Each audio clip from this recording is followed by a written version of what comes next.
আস্তে যাও, কথা পিছনে কথা কম, এই জন্য তো লোক বেশি তুলি না বাধ্য।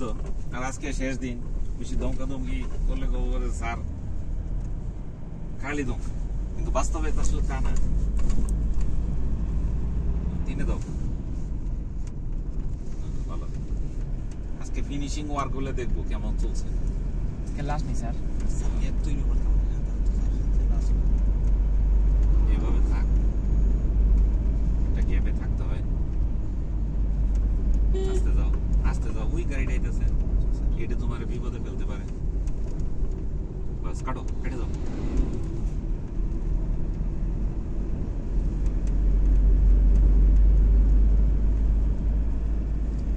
তুই তো লাস্টে যাই যান ভালো বইয়া দ্বিতীয় মানে লাস্টে বইয়া ছেড়ে দাও, আর বলো না ছেড়ে করে দিব ইয়া লাস্ট তো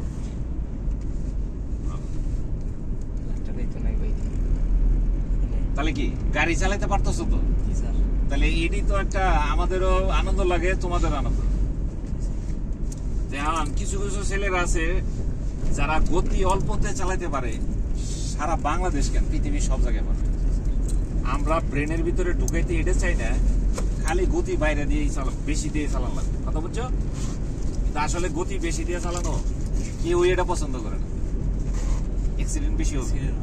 ইদানিং খুব বেশি এক্সপিরিয়েন্স।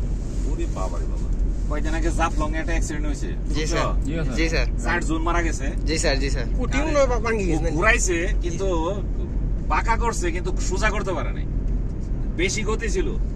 এর ফলে কি হয়েছে, ওই যে বিদ্যুতের খুঁটির ভিতরে আঘাত করে গাড়ি মুচড়ায় দুমড়ায় গেছে।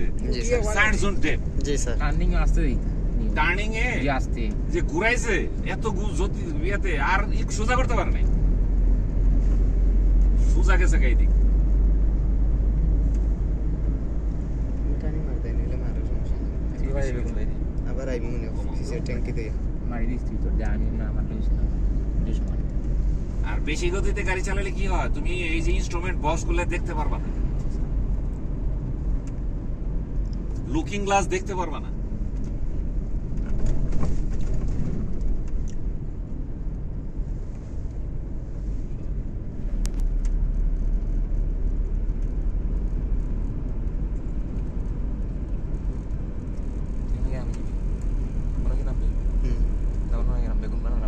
হ্যাঁ তুই যে টার্নিং চালাইতে যাস আচ্ছা, আমরা লাস্ট ফিনিশিংটা দেখবো, গাড়ি কেমনে করে সাইড করে থামায়। চালাইবার লাগে না, তুই নামতে কোনো প্রথমে কি করতে হবে?